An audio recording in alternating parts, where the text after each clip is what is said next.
Marina all, please stand as Mangai Hemi and former Mangai Bella are welcomed with a kararanga into the council chamber, please.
Kōriri ngā manutangi o tātai te pū aotanga o te rā. Koe te tui, kete te kākā, kuku te kereru, mō te ngāko.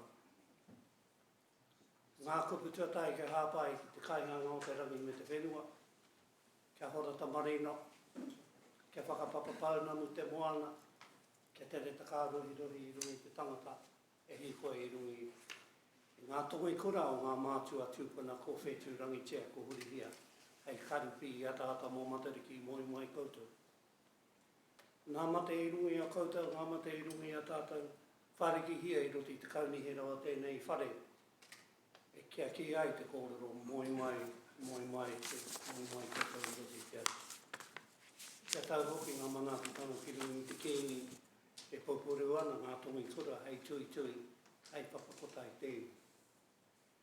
E te manu kāhui o kirikiri roa pōla, ngā memo o te kaunihera, tēnei mātou e mihi nei kia koutou, te rōpū māngai Māori, te hā o te whenua o kirikiri roa, te hāpori o kirikiri roa, e mihi nei ki tō tātou rangatira nei a Emi, e mihi nei ki ngā mahi rangatira o Bella hoki, e ki ana e Bella, ko tō te rā i rungi te tangata, ko tō te rā i rungi a koe i tēnei wā, a pōpō ka maranga koe, hei hāpai i te iwi o mani poto tēnei ka mihi atu. Kia koe me ngā mahi rangatira, ko oti koe mō te kaunihera, mō te rōpū māngai Māori, tēnei te mihi atu kia koe. E honei ka nui te mihi atu kia koe, e hāpai i ngā te tūrango o tō matua, tēnei te mihi atu kia koe hoki. Nō reira koutou i hara mai, Hami, Sam, e mihi ana kia koe ngā mahi o te kaunihera o Waikato, pā te tehi o ngā tohunga o te papakainga tahi tau, me te whare wānanga o horatu ka nui te mihi atu kia tau. Koutou e hāpai ngā kōrero mō ngā kaupapa maha o te kaunihera tēnei te mihi atu kia koutou, me te rāhui rangatira i te rātapu hei kimi he oranga, mō e rā o te whanaunga e kawe o rātou nei kaupapa, mō te rā o ngā kaupapa o peacocks, nukuhau, tēnei te mihi atu kia koutou hoki.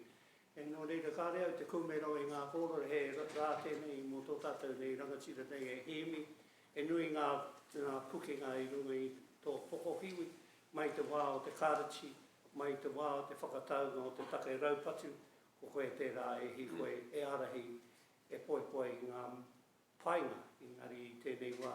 E āpai ngā tamariki o te reo, o te mātauranga hoki tāua tērā te ao mātauranga. Kānui te mihi atu kia koutou. Nō reira huri noa, tēnā koutou, e te manu kāhui, tēnā koutou katoa.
Mai takahia mai te whare o te kauni hera, o kirikiri roa, ka tū i te wini, ka tū i te wanuana, ka tū i whakatani ki te whai au, ki te au mārama, ati he ia mauri ora.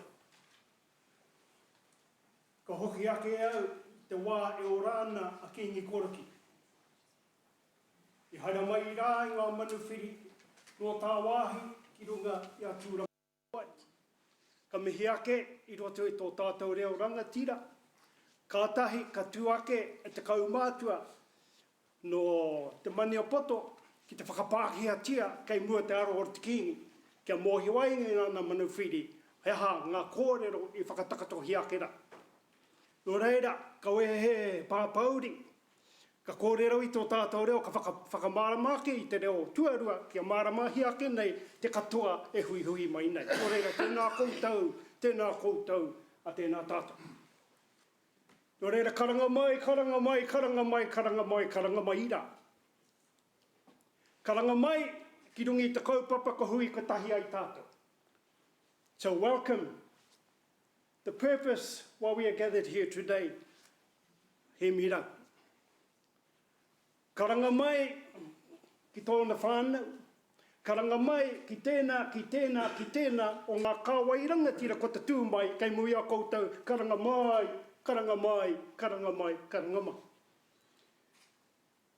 And when you look at those who are the supporting team of Hear Me, they come from a line of dignitaries throughout Māoridom. They come from a line of rangatiratanga throughout Māoridom. Welcome them. Nō reira, tēnei te mihi atu ki a koe e te whaia rangatira. Rongohi ake nau i a tame a koe he manu. Engari, e te whaia matua tēnā koe.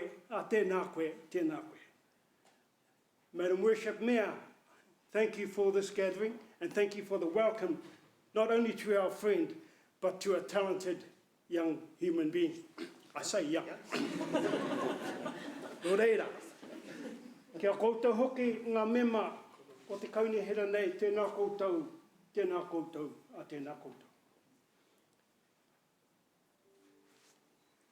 e te mana whenua tēnā rā koutou. Tēnā rā koutou ki te heaki nei i ngā mahi papai e mahi ana koutou huri noa i tēnei rohe, hei hāpai, hei whakaore hiaki nei a tēnei tō tātou kauni here e tau nei. I want to acknowledge not only the members, councillors, but also to your Māori team that we have here. And when we in Māoridom throughout Waikato Tainui and see the marvellous work that you are doing together, we stand in awe. Nō reira koe rata take ko te tū mai a hemi, hei hāpai hiaki nei a koutou, i a tātou, kia ora hiaki nei tēnei tō tātou, whenua e tau nei au e tau kiri e. And so when you look at Hemi, he will add sustenance, he will add, let's say, if they're not doing it right, he'll let them know. If you're not doing it right, he'll let you know. Koe rā ngā e hara e te he, engari ko tēnei tana rangatirata. You might see it as, you might say to yourself, why the heck did I hire him for these things? But that's his talent, and his job is to make sure that everything is running right. Mena e tikana, mena kare tikana, e pai. And there's no such thing as right or wrong, there is only let's do the work. Nō reira kāre kūmero e te kōrero. Engari ki te mihi atu ki a koutou e tau nei tēnā koutou. I don't want to prolong this speech, but I just want to say thank you very much for this gathering that we're here today. Nō reira bala, tēnā koe. Tēnā koe I rungi I ngā mahi, I mahingia koe te wā e tūtū haere koe ki roto I tēnei tō tātou kaunihera. I too would like to acknowledge Bella for the tremendous work that she has done throughout this building and throughout this district. Ahakoa he kāre tino rongohiaki tōna reo, ka kite ai ngā mahi e mahingia e ia. Even though we don't hear her voice much, but we've seen the works of her hands. And that is what we acknowledge. Nō reira, tēnā koe, tēnā koe, a tēnā koe. Nō reira, ka mōhio e koutou, te tangata nei, a Balm Turner. E mahi ana ia Balm, ki roto o Waikato Tainui, ko ia te kaumātu e te māngai, mō te CEO a tōna, anō reira mihi mai, a tōna waka ki te hia tōna kanohi. The gentleman in the centre next to Hemi, he is Balm Turner, and he is the kaumātua for Waikato Tainui and also spokesperson for Donna Flavel CEO. So you'll see his face often in the crowd, and so please make him welcome. Tō reira e rau rangatira mā, huri noa, kia koe e te manu, kia koutou e te manu whenua, tēnā koutou, tēnā tātou katoa, kahuri. Whakataurangia ke te here, I ka kua te,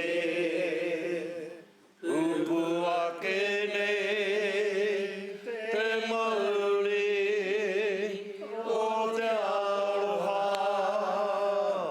te hononga ki te iwi kua whakangaro, ki te pō, uri, ki te pō,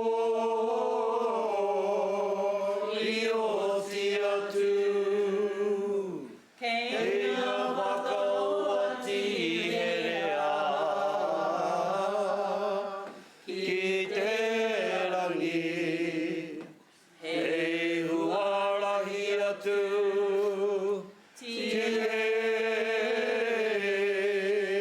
mauri o rai.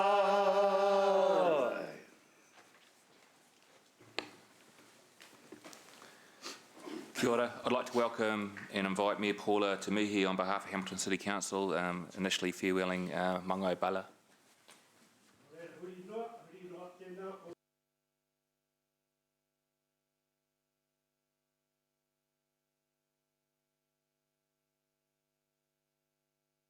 tāna kia koutou, ka hui hui mai I tēnei rā.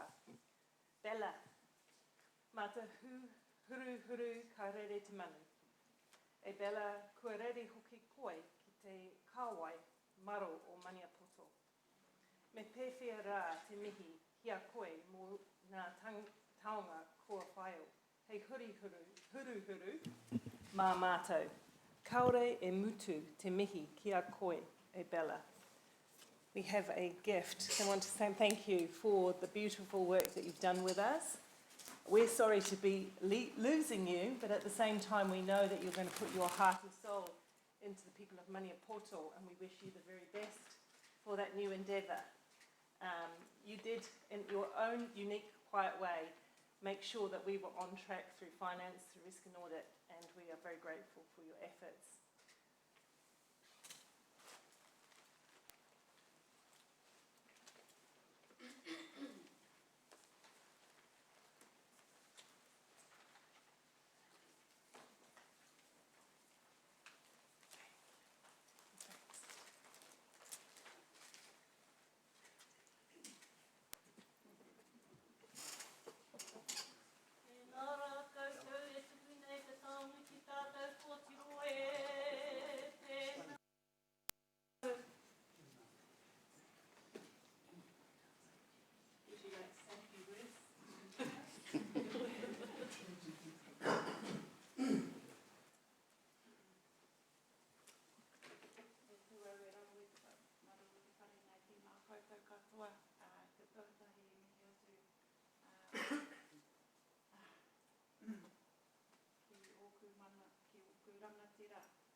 Oku hoa mā ngai Māori, tēnā koutou katoa, o ole, o te pora, kono, heki a hime, tēnā koutou katoa, me hoki ki ngā memo o te kaunihira, o Kirikiriroa, ki a koe, e te whaia, e te rangatira, ko pola tēnā koe.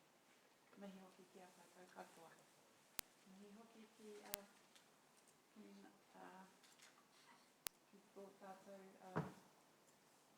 kaira karaki e tēnei a tātina koe atuatani. Mai hoki. This is one of those very unprepared wing-it kōreros, but I just wanted to acknowledge, thank you for this amazing opportunity. I've learnt a lot in being here, and it's put me in, I guess, created a great foundation for me to move on. And it's never a goodbye, but I also hand over to Hime, who I have followed. I first met Hime when I was 17 years old while I was still at school. He convinced me to do economics, and that's why I'm an accountant. I did try it for 2 years, but he was right. Economics does rule the world, but so does accounting. So both do.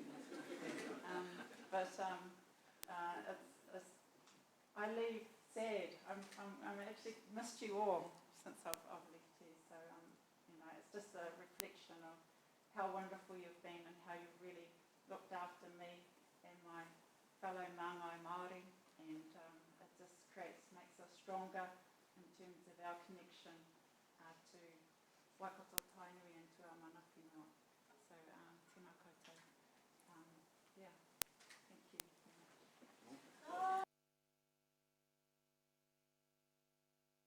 Te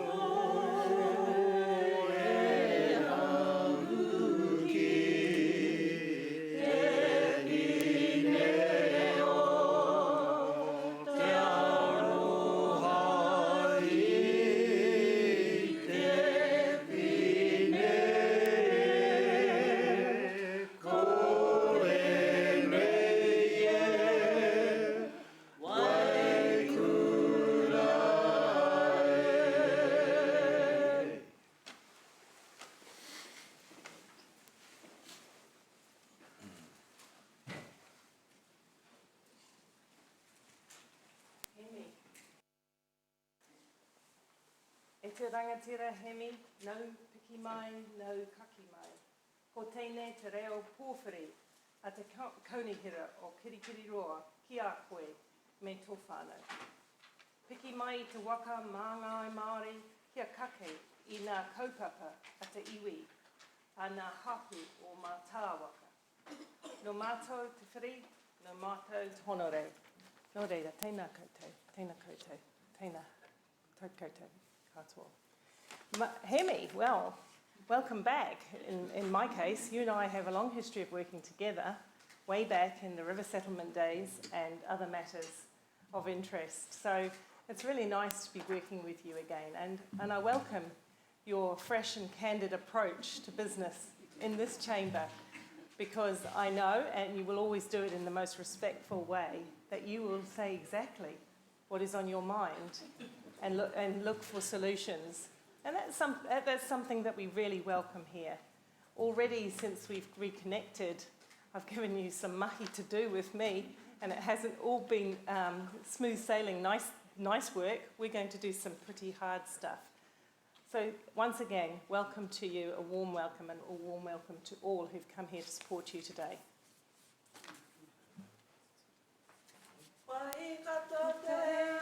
Katoia, katoia, e wai mau.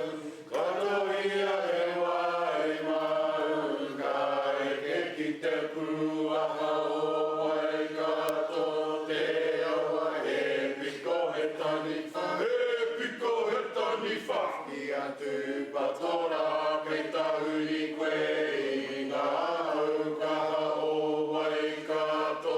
Whakamau ko titiro ki tawhitira. Tau piri te mauna pota tau te tangata. I o te motu e. Ki ngā roa i a tūranga wai wai. Mō te kingitanga te tongi whakamutu ngā mātu tae au e hoki au e.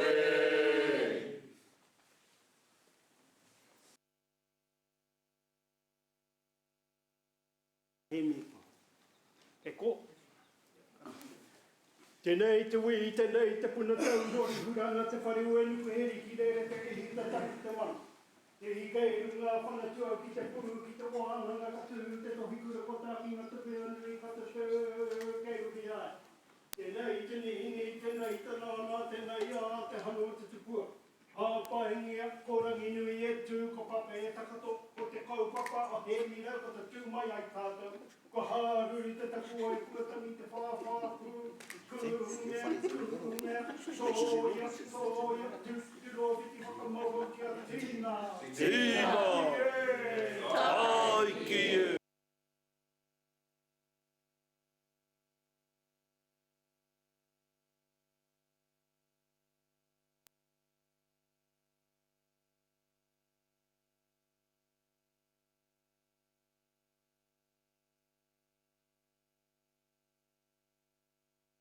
He o rātou ko whiturangi tēno reira a tēnā tātou katoa. I whātua I te tikanga I waihotia a Sam, ma ngā koro a Māre o Erua, no reira tēnā tātou. I had planned this will be all over by 10 o'clock. I've got 2 minutes, because I know there's millions of reasons why business needs to go ahead.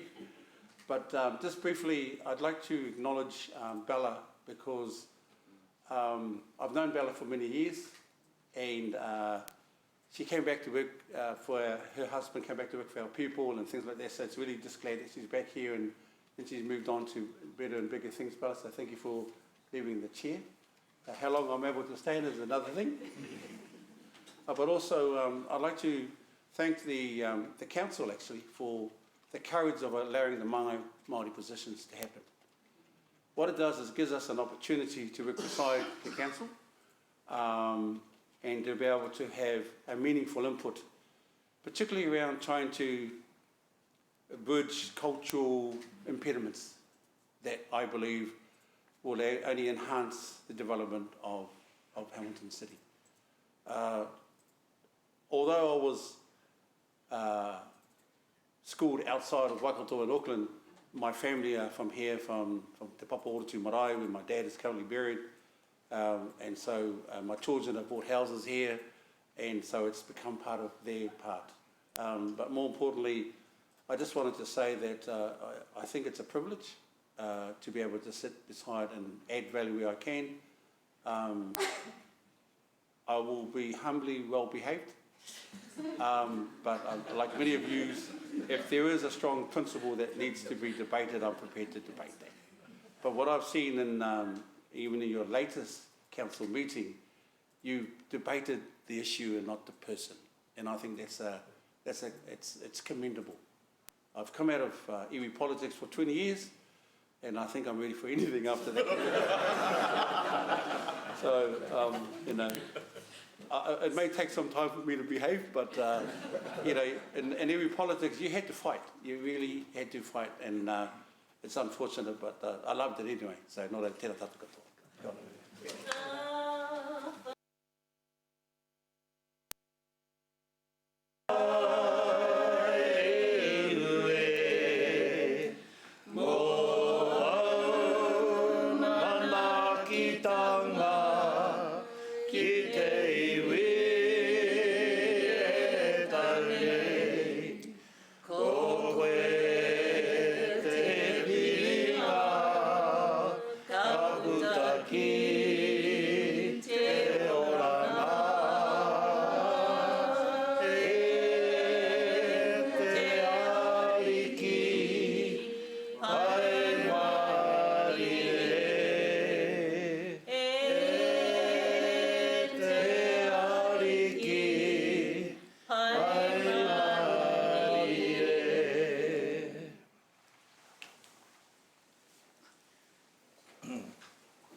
Ka tika tuku atu ngā kupu kia i ta wāhi ngaro.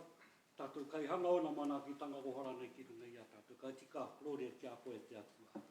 Au manakitanga tonu ki runga ki tō tātou ki ngi tu hei tio. Tira mo tana whare katoa ta kāwhi ariki. Ta whānau pani ta pauru tara wapore. Pai maari. Ka reku mea roa tēnei tū e kore mā. Ko ki katoa ta whare nei awa kōrero. Ka tika. Ngā karanga nei ngā kōrero nei ra. Ki runga ki raro ki wainga ia tātou. Ka tika. Te ka wē mai o tā tātou rangatira te taonga nei o tā rā nei ki wainga nui ia tātou nei rā te mihi. Tāku anō rā ki tāku mihi nei ki a koe e bala. Mā o tupuna mātua i te awairua nei a kaha nei mana ki arahi nei i a koe i ngā rangi katoa. A pōpō atahi rā ke ngā rangi katoa. Nei rā te tangi, nei rā te mihi ki a koe. Te pāpā e hini ka tika hara mai rā, ka wetia mai rā ngā taonga i roto i a koe. Whakaki ki ngā wāhi nei i tēnei o tātou whare. Hei kanohi hoki mō rātua tātou tupuna, hei reo mō tō tātou iwi, hei tautoko ki a mātou ki a taha te whenua, o tira, i tēnei o tātou whare te kauri here tū nei, hei te taha i mua, te aroaro nei hoki a tō tātou manu kā hui. Nei rā mātou nei e mihi nei, nei rā mātou e tangi nei. Nau mai piki mai, hare mai kake mai, whakatau mai, tēnā kūtau, tēnā kūtau, tēnā tātou katoa.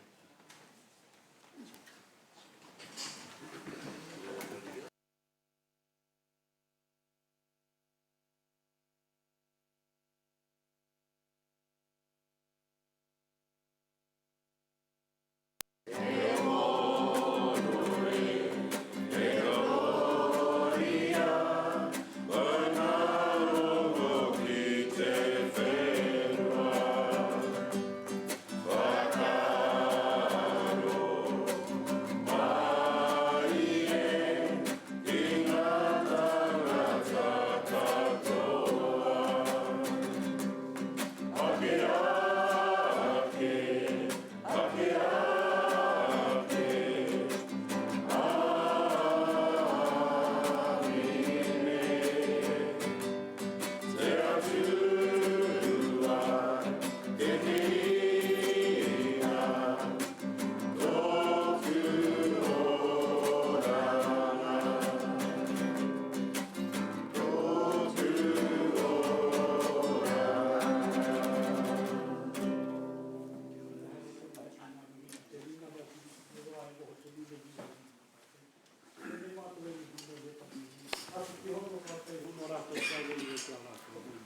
tātou e whai nei. E kui e koro mā. He rau raka tira mahuri no i tō tātou hare. Te manu kāhui, tēnā koutou, tēnā koutou, tēnā tātou katoa. Ladies and gentlemen, that concludes our pōwhiri this morning. Thank you for all the friends and family that came to support both Bella as she moves on and Hemi as he joins us. And thank you for all the distinguished guests that joined us. We're inviting you to join us in the foyer where morning tea will be served, but we invite our kamatua tame to close with our pōwhiri with a karakia and to bless the kai.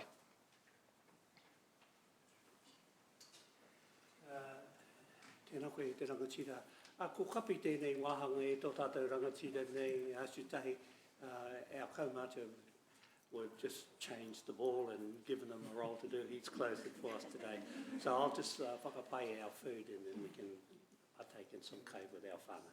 E te atua whakapai hea nā kai, hei oranga mō mātou tina nā whāngai hea, te wairua hoki, ke pupu i ngā tāonga heke mai te rangi ki te whenua, koenei mātou e whakawhetai me te o mātou kai whakaora, mō ake pai marire, kia tātou. Tēnā koutou, tēnā koutou.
I declare the August meeting of the Finance Committee formally open, and in particular follow a formal Finance Committee welcome to Himi, our new Maori. Welcome him here, and also formally record the committee's thanks and best future wishes to Bella, who's moved on. So welcome, Hemi. Look forward to some fruitful discussions and debate.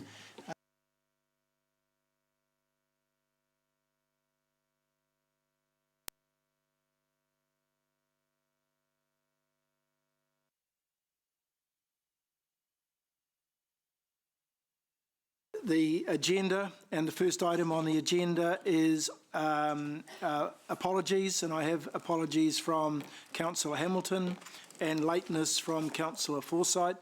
Are there any other apologies?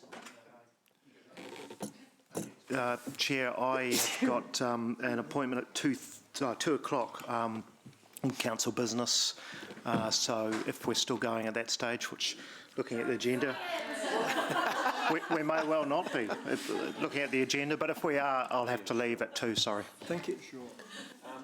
Yeah, and I have a council appointment at 1, so if it makes it easier and you want to bring the more technical and difficult stuff earlier in the agendas while you've still got me here, I'm happy with that. Thank you, Councillor. I'll certainly take that into account. Here to help. As early as them. I'm not swanning off quite as early as them, but if this meeting's still going, I need to be gone. I need to be gone at about 3:30. 3:30. Okay, all right. So the time pressure is on. It certainly won't be as short as yesterday's meeting. But what I propose to do in terms of the confirmation of the agenda, see where we are at 12:30 in terms of where we are through the agenda, and then make a decision whether we stop for lunch around then, or whether we continue to try and conclude all the business to fit in with the movements of the signal movements of some councillors. So I'll move the confirmation of the agenda. Do I have a seconder? Thanks. Oh, yeah, okay, yeah. And I've also got to confirm the apologies. So those, Councillor Maxine, you've moved. Do I have a seconder, please? Thanks, Deputy Mayor. Those in favour of accepting the apologies, please say aye. Aye. Against? Carried. We've done the agenda. Declarations of interest. Are there any declarations of interest? All right. Public forum. We don't have anyone today who wishes to speak in the public forum. So the next item is the confirmation of the Finance Committee open minutes, which is item 5 on page 6.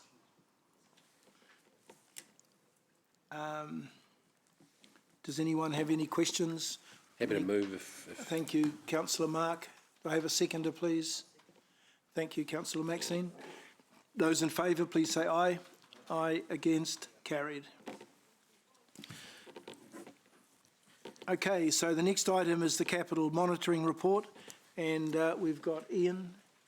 Yes, Ian, come forward, please, Ian. And Ian Anderson, who will present this report, and this report is on page 12.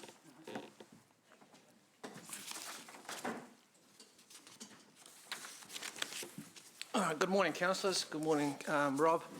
Sorry, I was going to say that I've got the program managers and the general manager in the chamber with me, but we're all running a little bit late, I'm afraid. Here they come. Hi, as I said, my name's Ian Anderson. I'm the financial capital lead in the development group. I'm here to present the capital monitoring report. The results in the report are the draft results for the year ended 31st of June 2020. I use the word draft simply because the annual report is still subject to Audit New Zealand's audit, and obviously once that audit has completed, we come back with the finalised annual results for the financial year. I am going to take the report as read, but I do want to just emphasise a few key points for you. The first one is the actual result for the year in terms of capital expenditure was $190.8 million. which is on target with our forecast.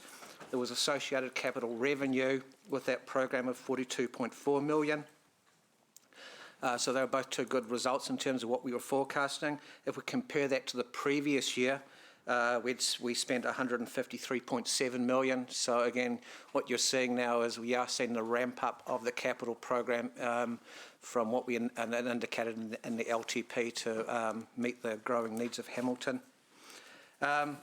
What you will see, though, is that COVID did impact on the delivery of that program to some extent, and the reality is that impact is seen in a higher level of deferrals than we would have expected to come to the Chamber with had that not happened. In respect to COVID, while there is a report in the PX section that goes into some of the impacts on the contractual matters, I can confirm to the Chamber that most of those contractual matters have been resolved, and that the financial result I just mentioned, the 190.8, does include $2.8 million of costs associated with resolving those COVID issues. So they are reflected in these financial results. I just want to talk a little bit about deferrals, which is a large part of the report.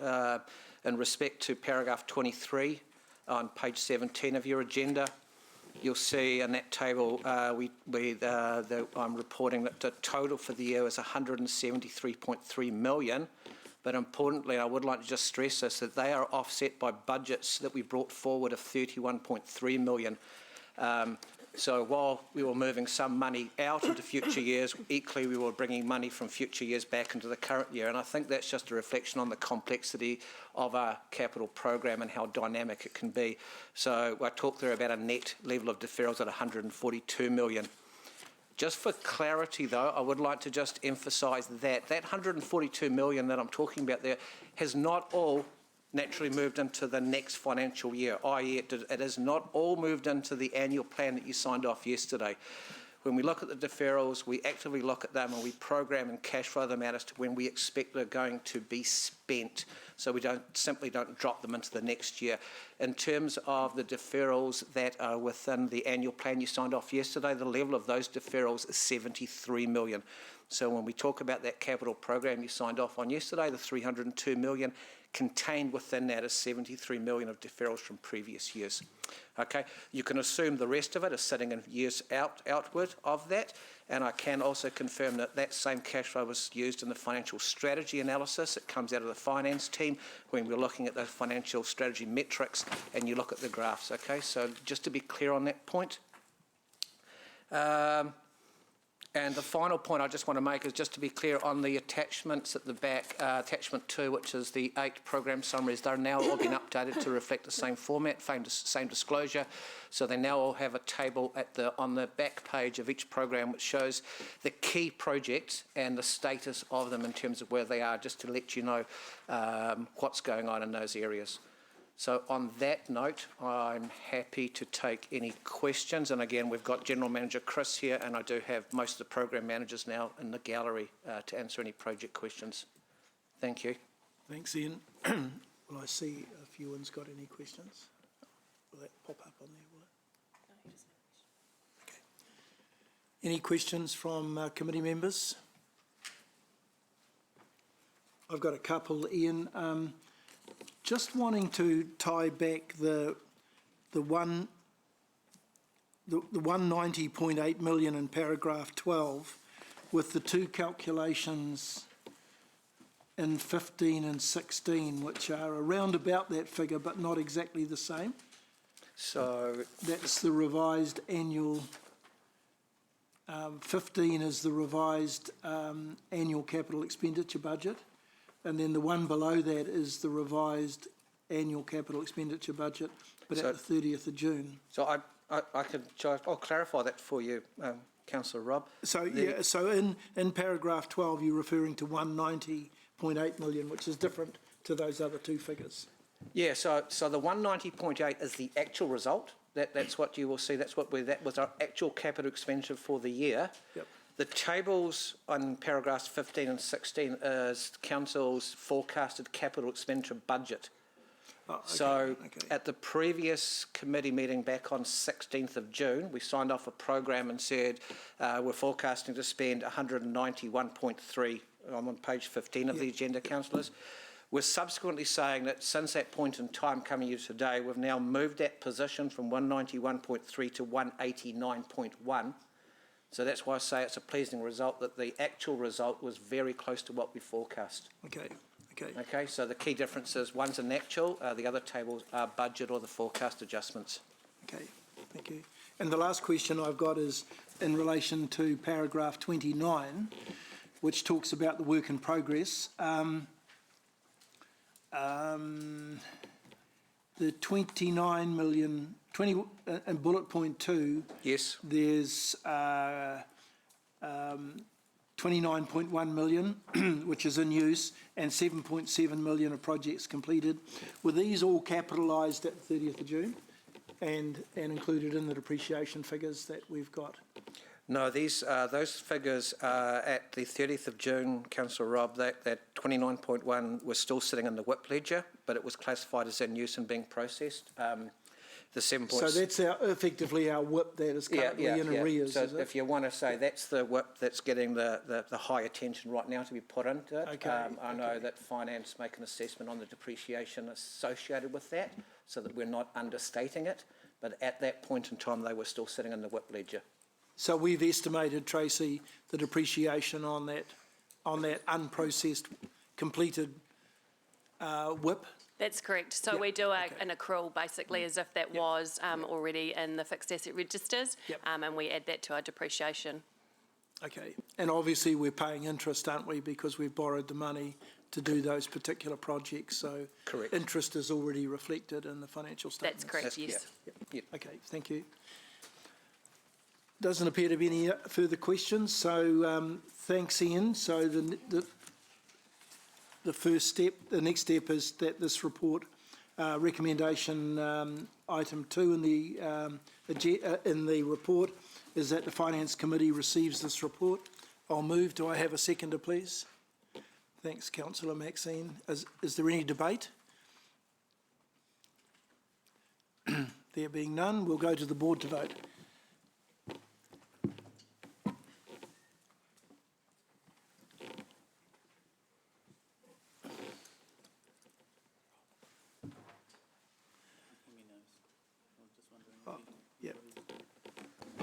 The motion is carried unanimously, noting that Councillor Wilson is voting via audio-visual link. Thank you. All right, so we move now on to report item 7, which is the COVID Emergency Funds Review. And that's Tracy and Irene. Welcome. Oh goodness, this is high. This is low. Yeah. Good morning, everyone. I'd like to introduce to you Irene James. So Irene is the Finance Director, I think, title, at H3. So she helped me during, obviously, the COVID time with looking after the expenses around the civil defence and that portion that we were dealing with through her system. So today we're sort of doing a bit of a tag team from this report. So as was requested, Council wanted to know what our COVID, in particular, our COVID expenses were over the last quarter. So we've put that together from an in-house, if you like, perspective under each of the different areas of expenses as well as the revenue. And then obviously we've got a piece in there specifically around the civil defence expenses as well. So one thing that I've just been asked by one of the general managers, so just on paragraph 9 where we talk about parking revenue, just to be clear in that space, so the parking revenue actually started up again in May. It was the parking, the traffic infringement tickets that were paused over the COVID period time, and they will resume in October. So just to clarify, there's actually two types of infringements just in that one paragraph. So I'll hand you over to Irene and she will present her part of the report.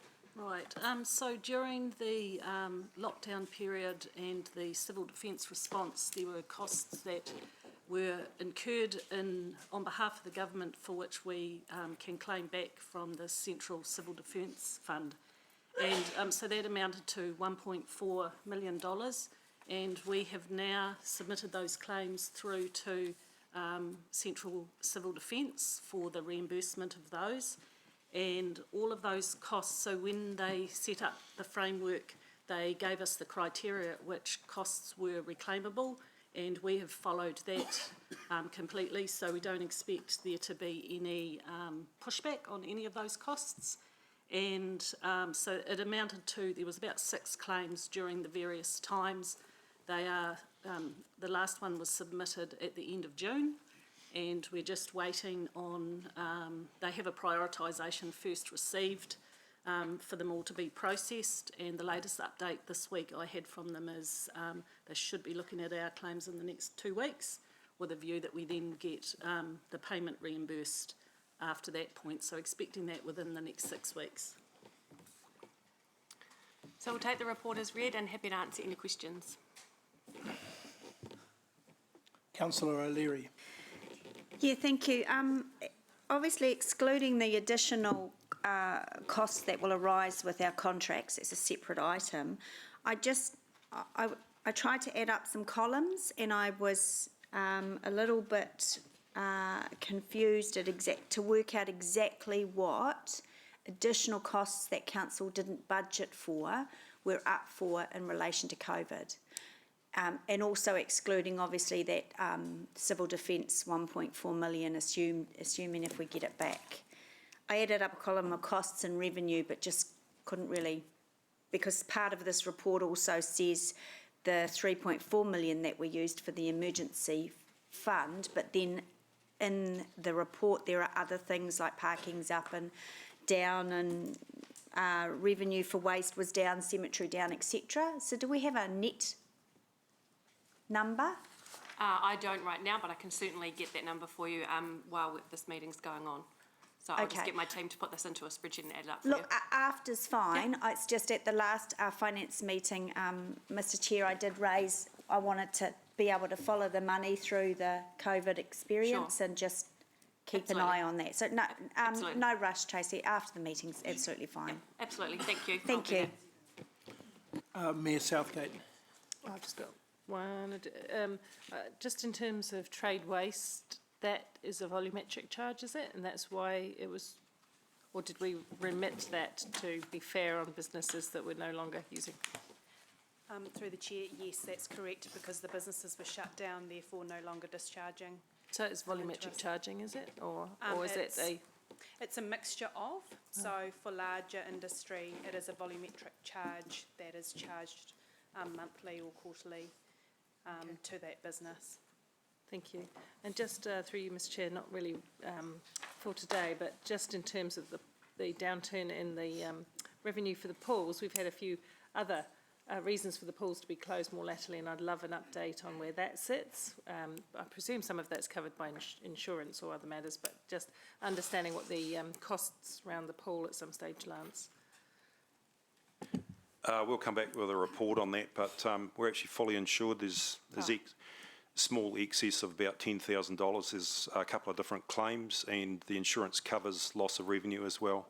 Okay. Oh, that's good to know. Thank you. Will you report back through this committee with an update once? I can do. Or through community? I'm just worried that we're going to be reporting to 3 different committees, because through strategic audit risk as well. So around the, so maybe if I get back to elected members, and we'll just find an efficient way of doing that, a one-stop shop. Yep. Okay. That sounds good. Sounds good. The one that says, paragraph 25, 0.5 million in expenditure was incurred in the arts area and can be offset against the social service fund.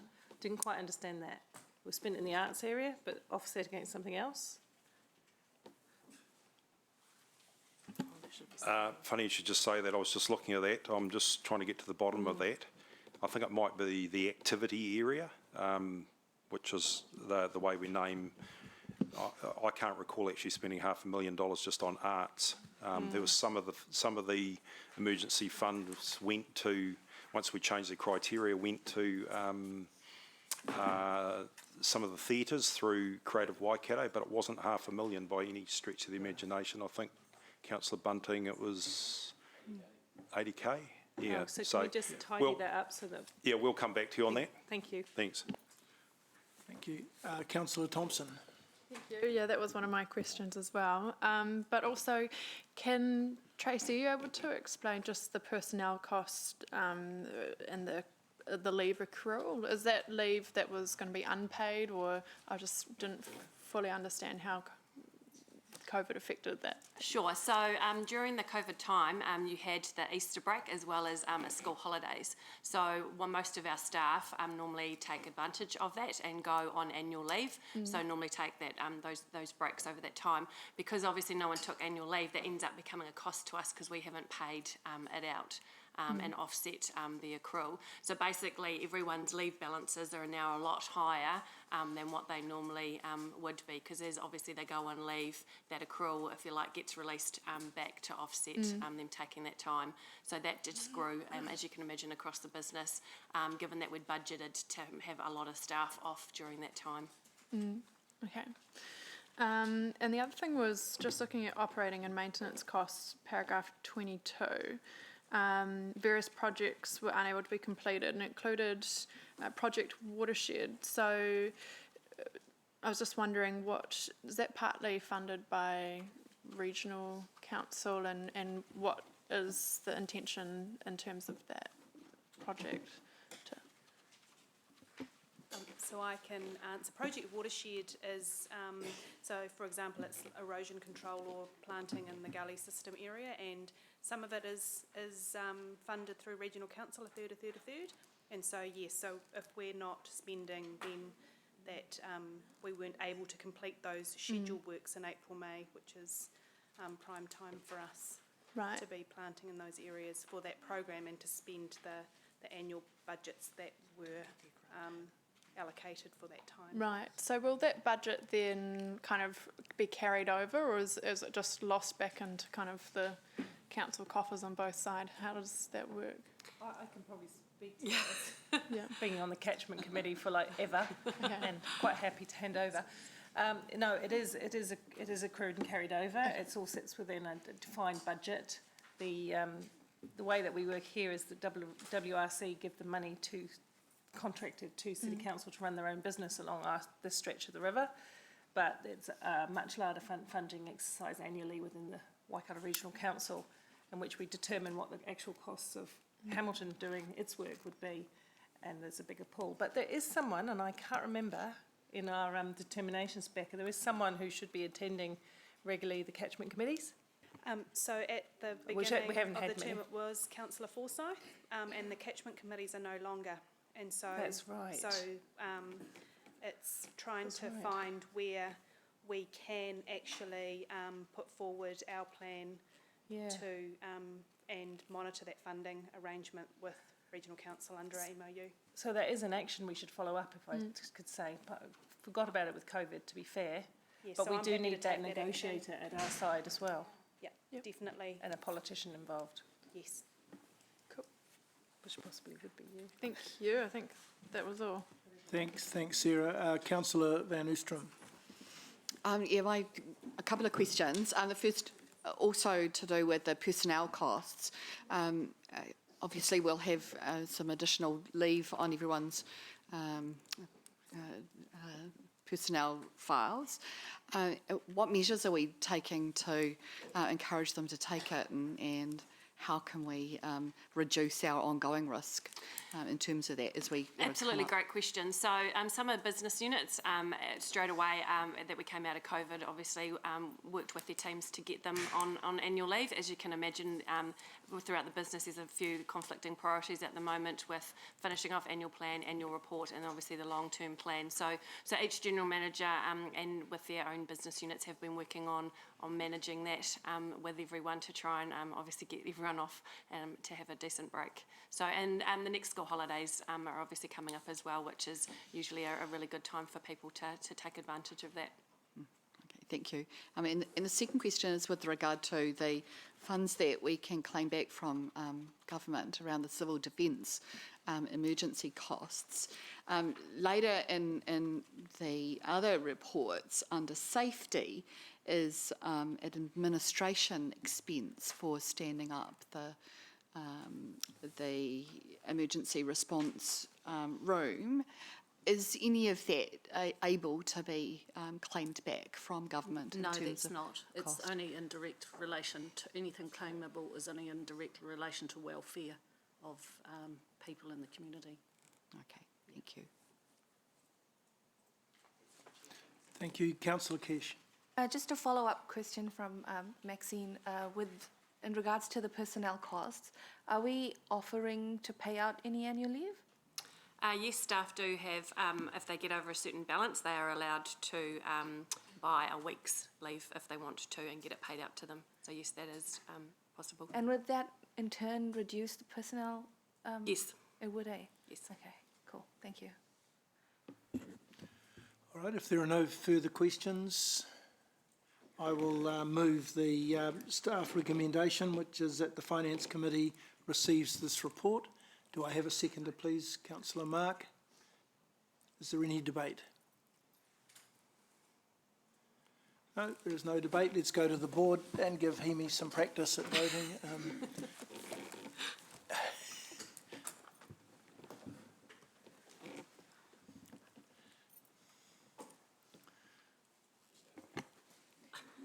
The motion is carried unanimously, noting that Councillor Wilson is voting via audio-visual link. Thank you. Thanks, Irene. Now we move on to item number 8, which is the annual monitoring report. So Tracy can stay fixed in her seat there for the presentation of this report, which covers the full year now to the 30th of June. It certainly does, thank you. So yes, as Ian kind of alluded to just before in his report as well, so we are looking today at the final draft results for the year ended June 2020.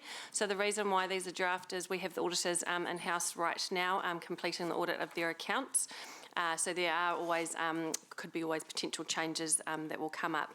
So the final report will be reviewed by the Strategic Risk and Assurance Committee, and that gets recommended to full council, all going well, in October. So we finished this year with an unfavourable accounting result of the $29.4 million and an unfavourable balancing the books result of $1 million. So we did start off this year very strong, and we had some great results from areas such as resource and building consents, visitor numbers at our visitor destinations, development contributions and events at H3. There were also some key pieces of work that were moved from the last financial year into this year, where we received additional revenue but obviously had some unbudgeted costs. At the same time, as we did highlight during the annual plan process, there were pieces of work that we've moved out of this financial year and moved into the 2021 year as well. In addition, as we've been reporting on for the last few months, the key areas such as capital deferrals and the accounting treatment of the HIF loan has also affected our result. So as mentioned at the last few finance committees, the personnel costs ended up over budget. So I just wanted to again talk about that. The overall savings from an efficiency perspective, as you'll note in the savings report coming up, was only $500,000. So the rest of the variance, as you've already mentioned, is around that annual leave that wasn't able to be taken during the time. We had a sum of money in there for recruiting, and also the vacancy factor wasn't met as much as we had hoped it would be. Now that's for a couple of reasons. We obviously had some really crucial roles that we needed to employ really quickly, and during those peak times earlier on in the year for some of our visitor attractions, we also obviously employed extra staff during that time as well. So as always, the key result that helps us keep on track for how we're going with all of that extra revenue and the extra costs is the balancing the books number. So while we did not manage to make the balancing the books as we'd planned to do, the $1 million variance is very much contributed to COVID-19, as we've just talked about. So just a couple of areas to note from the change that we had been forecasting to the final result that I'm presenting to you today. So the final calculation of the landfill provision was slightly higher than we had anticipated. And the final numbers for the transportation review that we did ended up lower than we'd previously forecasted, so that affected the loss of sale area. So my team are working on some new reporting that we're wanting to bring through this year. So what I just wanted to do is just show you a graph that showed the beginning of the year and the effects that COVID had on the last quarter. So Amy is just going to pull that up in a minute for me.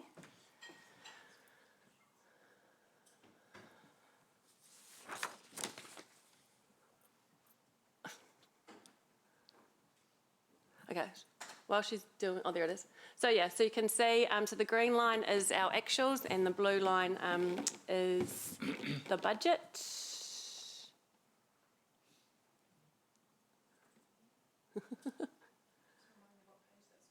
Oh, it's not. Sorry, I just did it this morning. Sorry.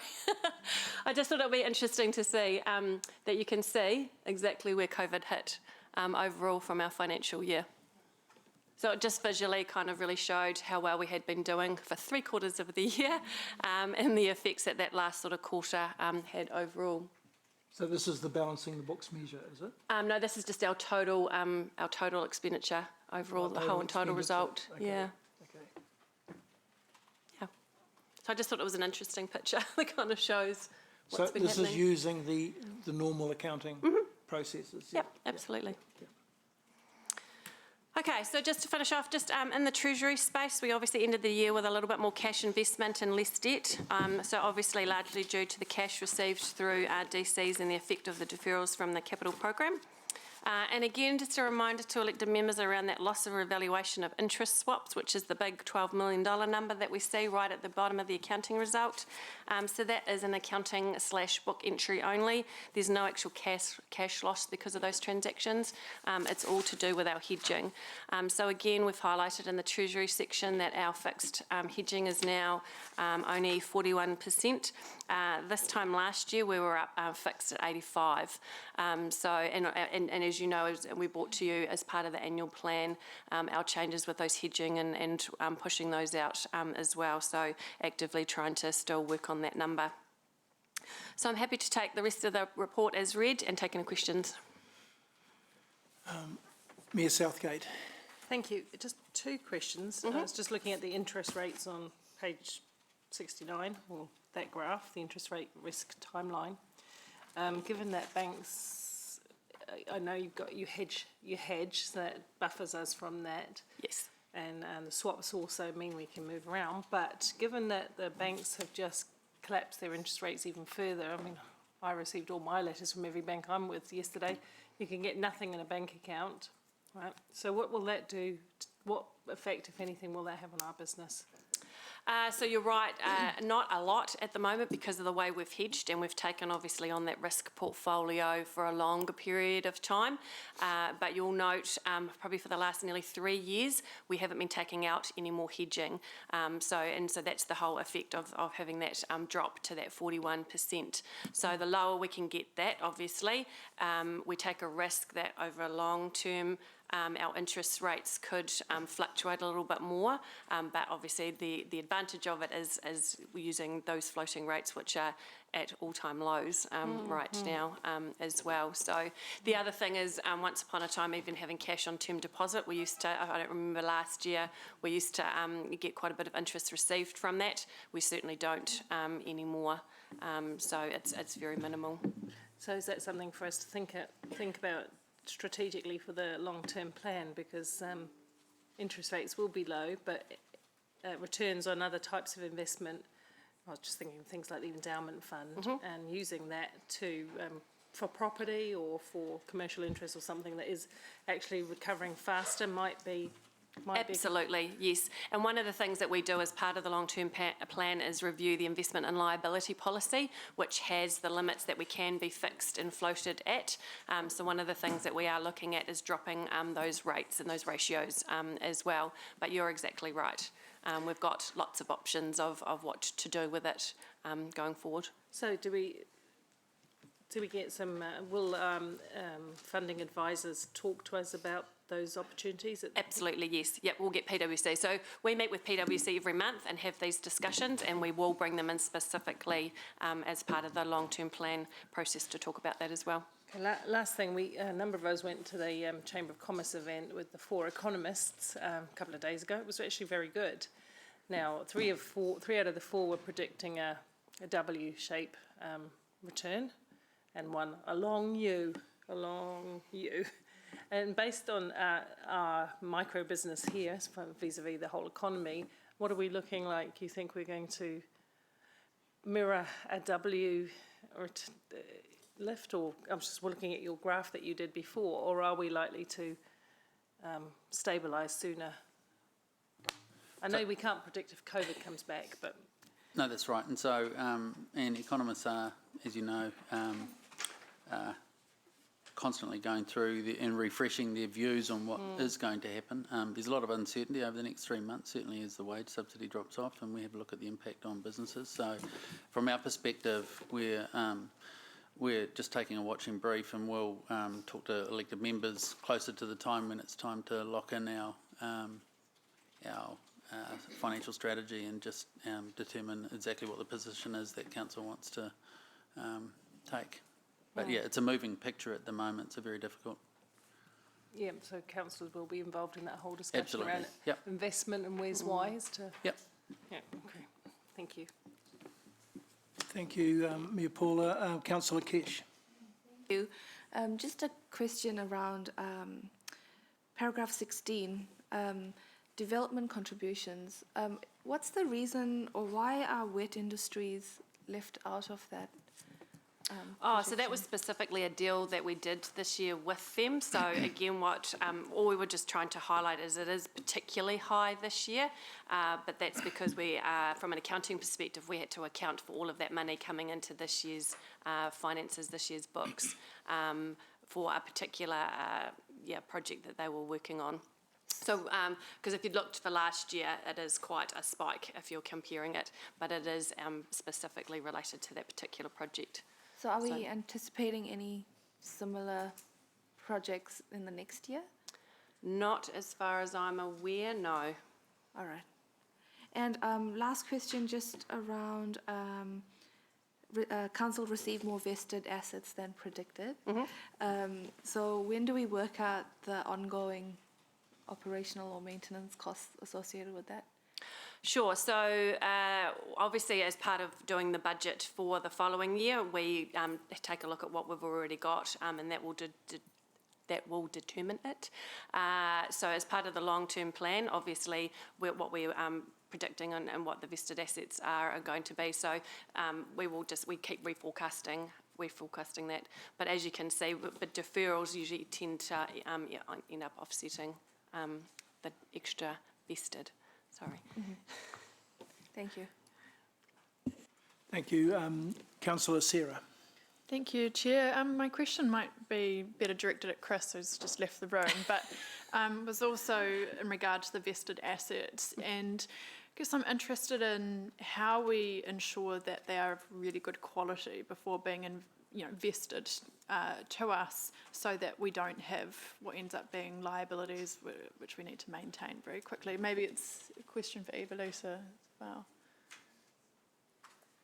So through the chair, so vested assets at that point, there are inspections done on site, and we also have our we call them RITs, our regional infrastructure technical specifications, that guide developers to the standards that we need our infrastructure built to. Therefore, we would assess those, any assets put in place against those criteria, or if they've been provided an alternative that's been approved by council, then we would assess it against that. So we definitely go out, and within Chris Allen's team, there are engineers that go out and check those alongside our activity owners or asset owners, likes of Mari or Jason's team, to go out and physically ensure that they are what they say they are.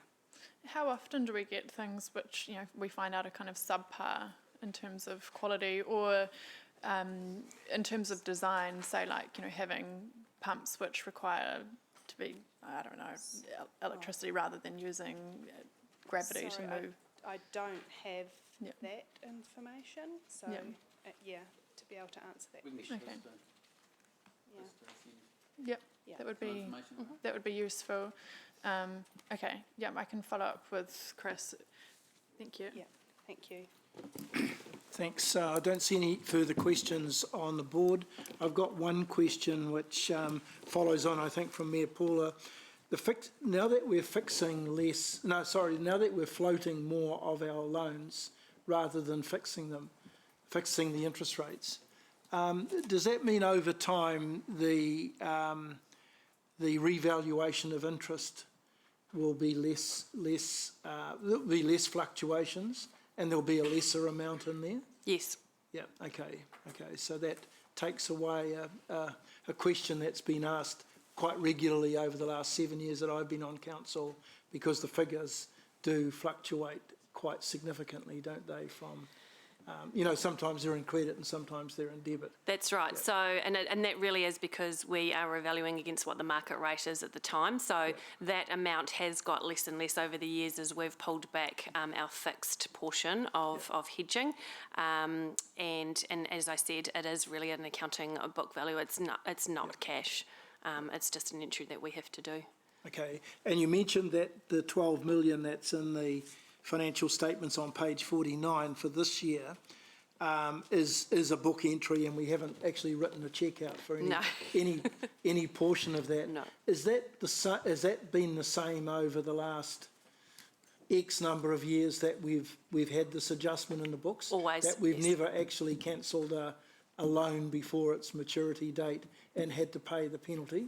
No, we've never done that. So the only thing that we will do is exactly what we've just done as part of the annual plan is push some of the swaps out and make them go for longer. We've never ever done and cashed one in, if you like. So, and had to pay the penalty? No, never. Okay, thank you. All right, so that is all of the questions on the monitoring report. I will move the staff recommendation that the Finance Committee receives the report. Do I have a seconder, please? Thanks, Councillor Maxine. Any debate? Thanks, Ewan. I'll remember you next time. Is there any debate on the monitoring report? No? Okay, we'll go to the board for voting, please.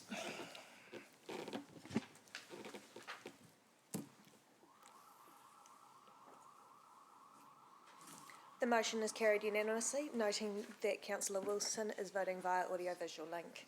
Thank you. We now move on to the last of the trilogy of these reports. And the trilogy, it's like Lord of the Rings, isn't it? Lord of the Money, and this is Lord of the Money. Lord of the Bling. So this is item number 9, and it's the Financial Strategy Monitoring Report with the recommendation to Council. Tracy, you're still in the hot seat. Yeah, I still am. So thank you. So obviously, as you know, this is just the final of those 3 reports, and it just summarises those movements. So again, the key one to note with this one in particular is around the deferrals that were coming through from the capital movement. So this is the formal request to move all of those over into the following financial year. And as you've seen, obviously all the graphs and things have been updated. They are the same graphs that you did see all through the annual plan, just with the deferrals that Ian talked about today added to that and the consequences of those. So again, I'll take the report as read. Thanks, Tracy. Any questions? There being none, we'll move to the staff recommendation, which is on page 70, paragraphs 2 and 3. I will move. Do I have a seconder? Ewan? Thank you, Ewan. Does anyone wish to debate? There is no debate. We will move to the board again for voting.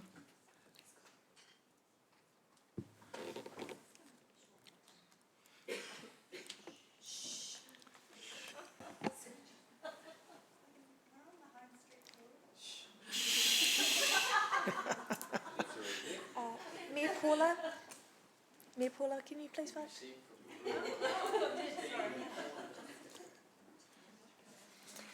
The motion is declared carried, noting that Councillor Wilson is voting via audio-visual link.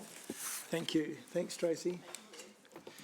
Now we move on to watertight claims, which is item number 10. And Corey, well, should we perhaps move to costs? We got the cost savings report? Yep. We'll move to that and bring Corey's one in when he arrives. The cost savings report is item number 11 on page 82.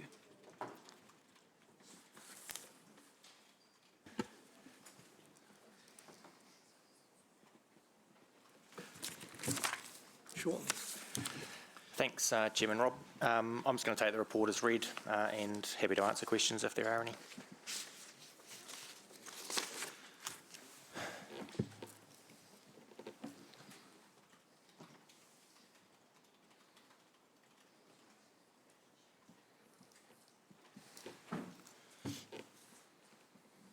There are no questions?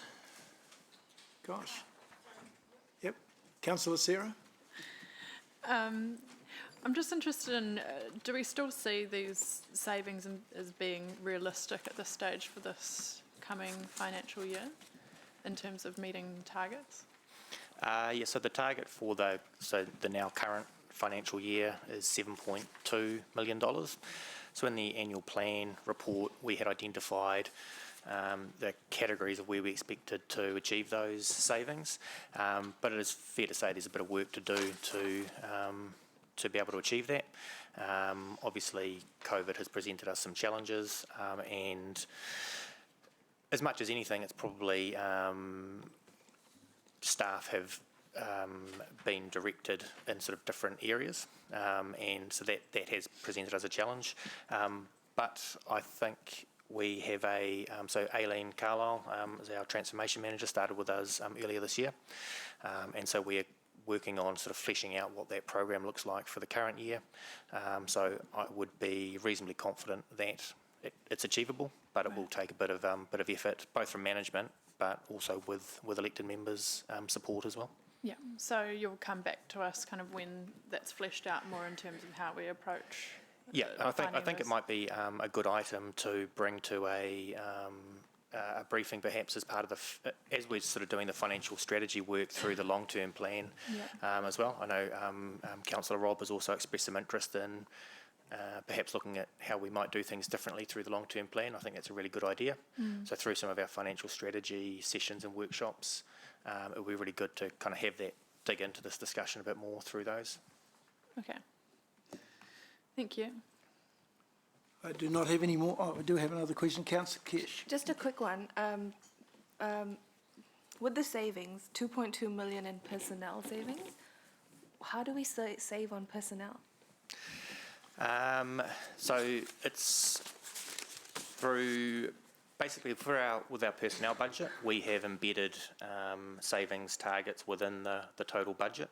Some of that is achieved through the way that we manage our vacant roles, and so by creating efficiencies in the organisation, sometimes we're able to delay recruitment or to manage without staff for short periods of time, and that sort of flows through into savings against the personnel cost line.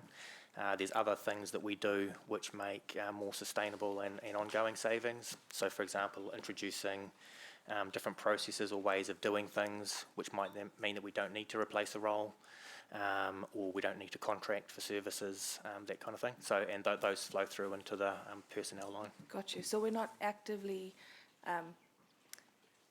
restructuring or... No. Okay. Thank you. Councillor Maxine. Up to Councillor Kesh's questions, and as we worked through the previous reports, a number of departments didn't meet their personnel savings in that way, in that staff were staying on in jobs, and the post-COVID, we might expect that we would have a bit more of a stable workforce. How might we be able to keep that ongoing savings happening, if that's the case, if we don't have that gap? So it's through a number of things. So there is, in the savings that we've currently got planned for this year, that incorporates things, for example, that we haven't given salary increases to anyone earning over $70,000.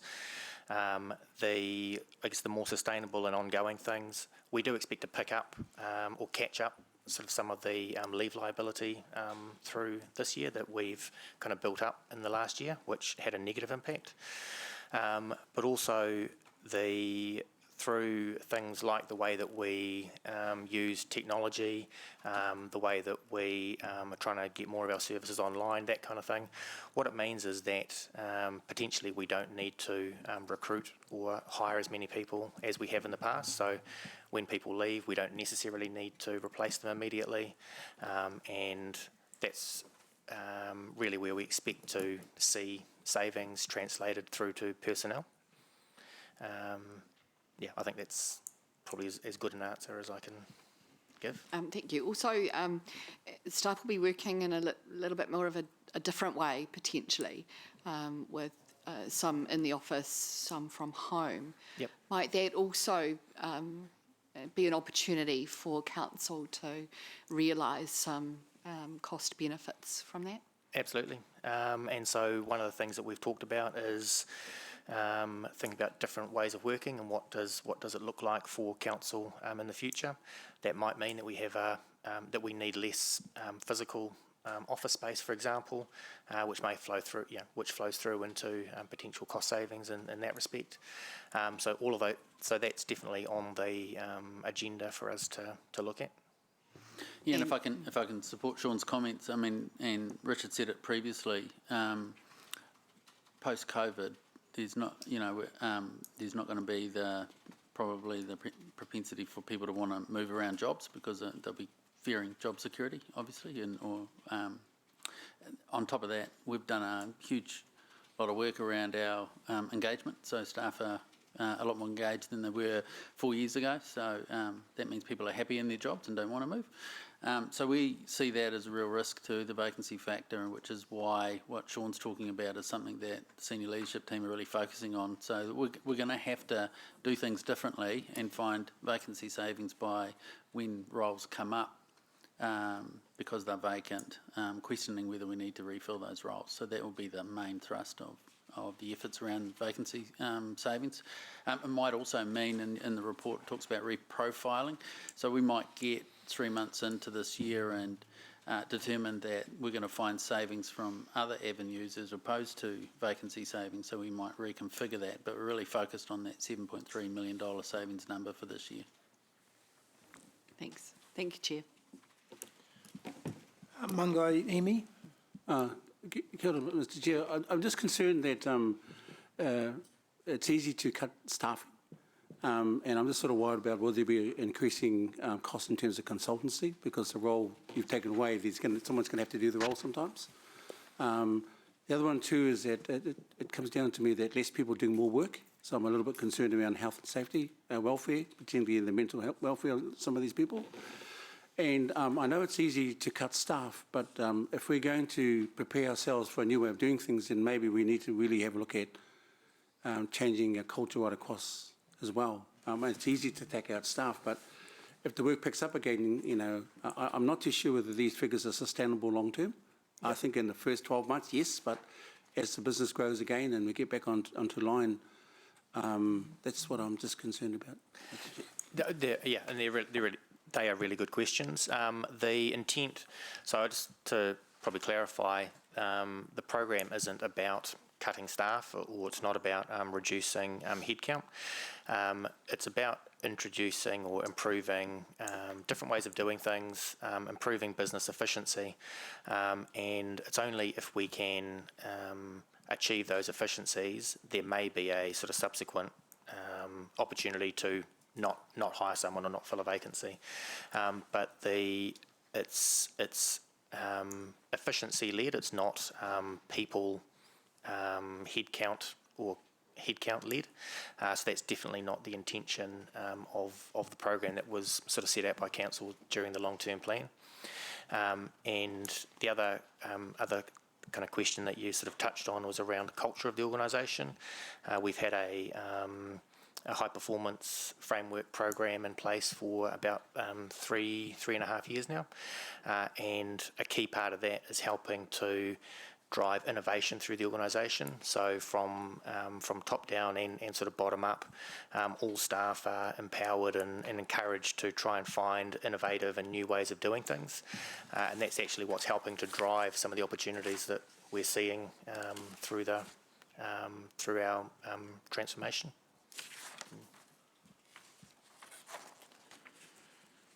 Councillor Sarah. Thank you. I guess my question had been very similar, but just to clarify, so part of the vacancy, I guess, program is you basically stall employing someone for a while as well. Is that correct? Other than, you know, looking at whether you need the role, but there's also... Yeah, there's a certain sort of natural rate at which roles become vacant, and they're not always filled straight away. It sometimes takes time to fill roles, and so there is an element of savings sort of that occurs through that process. I guess the greater the efficiencies or the in the organisation, it means that we can potentially, but not always, sort of defer recruitment for longer, or we potentially don't replace roles when they become vacant. But it's done on a case-by-case basis. There's not a sort of a rule that's applied holus bolus in that respect. It's really on a case-by-case basis where there's, and it's for the manager to assess whether there's opportunity to do things differently. And often when someone leaves, it triggers that consideration, that it triggers an assessment of, do we still need this role in exactly the same form as it is now, or do we need something different? And so that's kind of the process that we work through when people do leave. Okay, so for part of those savings, it's really just recording what's happening rather than, I guess, innovation, and then part of it is finding efficiencies. To some degree, yep. Yeah, okay. It would be, I suppose, when we go into our briefing, it would be good to look at that further. Just, I think we should be confident that we're not putting extra pressure on those staff who are left after someone does leave. Yeah. Sure. Thanks. Councillor Mark. Just wondering, while we're on the staffing thing, do we have a policy or a practice of employing from within first? Is that... Because... I couldn't so speak to we do. specific policy. We advertise jobs internally as well as externally, and where possible, we like to grow our own talent and build capability within the organisation. So it's an absolute. I wouldn't say it's written in stone as a policy, because we always need the best person to do the role. But we absolutely want to drive internal development. So does that work out more expensive or cheaper in the long run?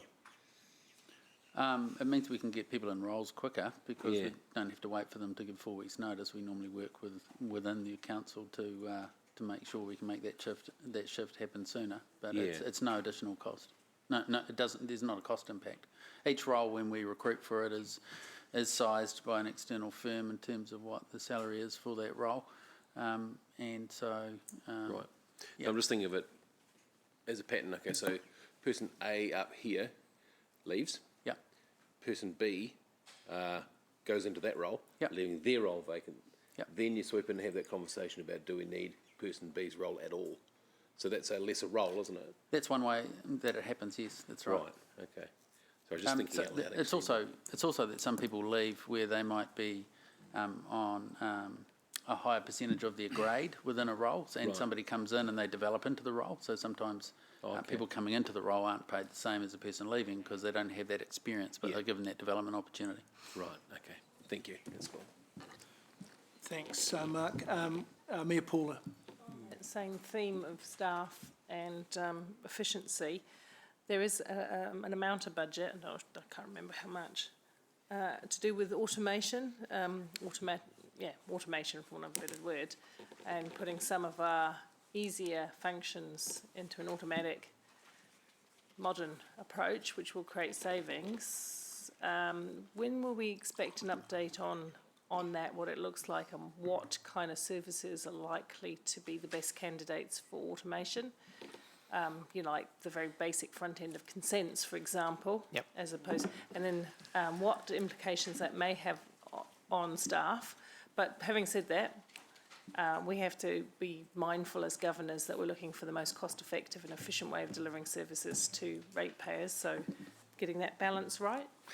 Yeah, I mean, there's a range of initiatives that have happened, are happening, and will happen. So they're all at various stages. There's a couple referenced in the report around building consents, mobility for field inspectors, for example, which are around automating and streamlining processes. To answer your question, Mayor Paula, I think if we come back to a briefing with a fuller list of what some of those specific projects are, that might kind of help. That might sort of be a way to take that conversation forward. So elected members have a greater understanding of what those opportunities are and where the savings might be achieved. Yeah, look, I think it's a whole piece of work that we haven't. We've talked about it now for. It was talked about a lot last term too, but we never really landed it. So I'd like to understand what that looks like. The other one question I have in terms of staff.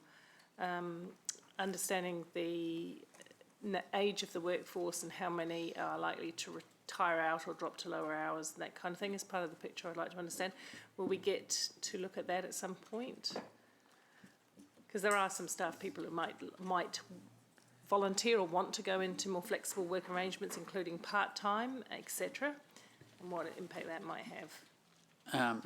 That is ongoing. That's what we deal with each and every day. So we certainly can provide information to elected members in terms of our staff numbers and the age groups. We do that through Lagoima all the time, so we can provide that to you. But there's no specific activity to, we celebrate everyone in their roles and support them in their roles. And when it's time for them to decide they want to move on, then we have a conversation. But age certainly doesn't come into it. But some of them may not necessarily be aware that there's an alternative for them. They might be thinking, well, they might not want to give up work entirely, but they might say, I'm ready to reduce my hours and let someone come in.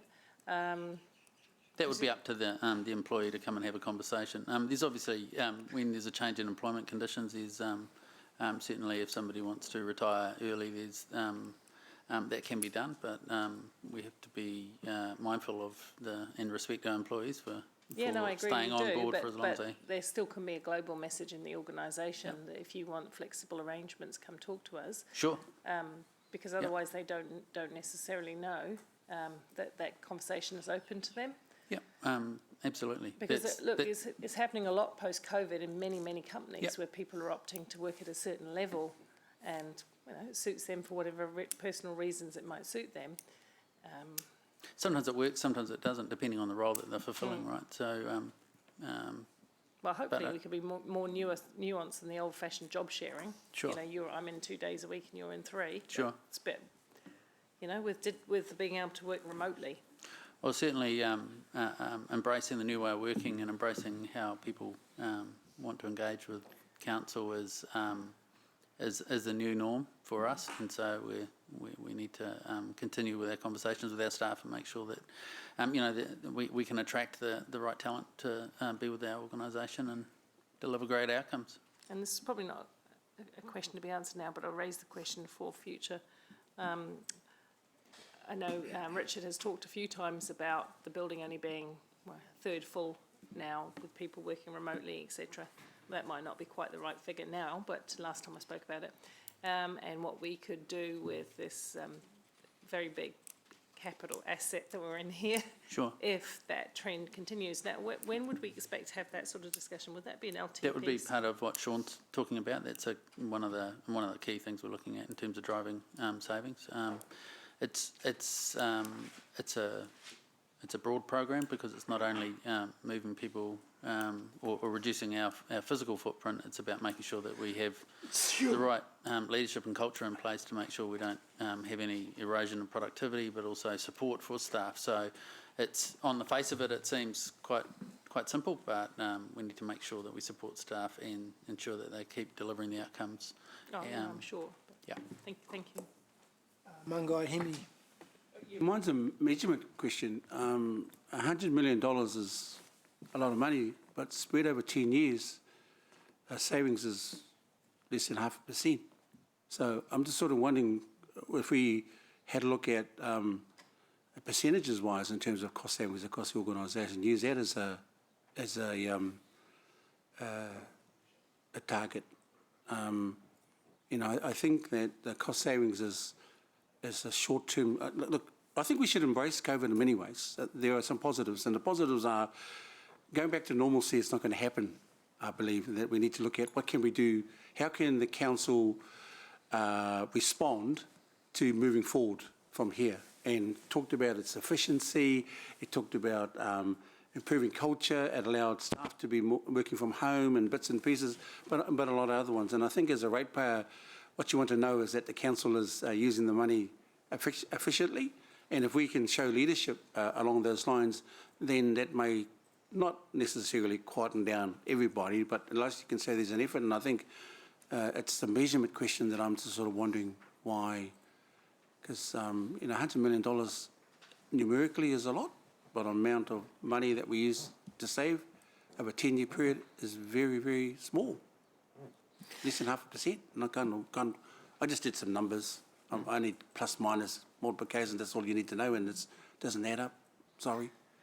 So the way that the $94.5 million, the way that was derived was through our long-term plan, and it was and it's the goal is to get to a $10 million savings per year.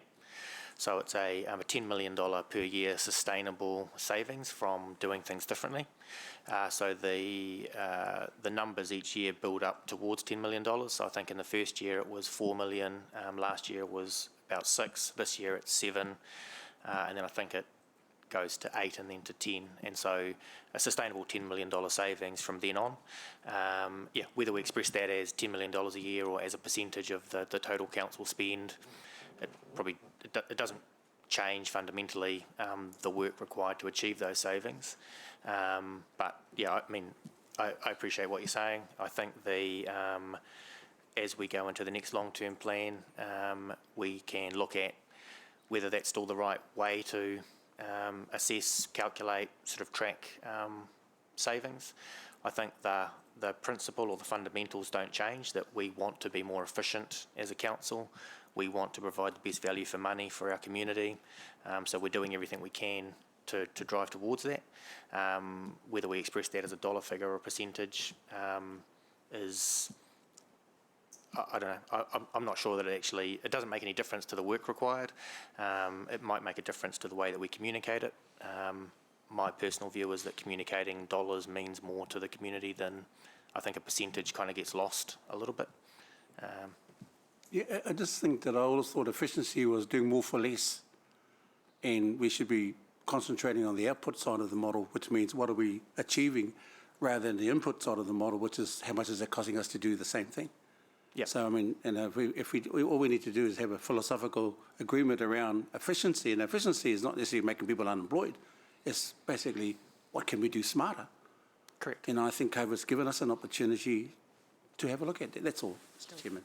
I think this is where a briefing, because I don't think we had a briefing, did we, in the lead up to the last long-term plan about this. It sort of came in as a sort of a Lone Ranger effort to look at reimagining ways that we could do things better, and the $94 million was the target kind of cost savings that the Lone Ranger, in this case the CEO, was going to ride off into the sunset and save for us.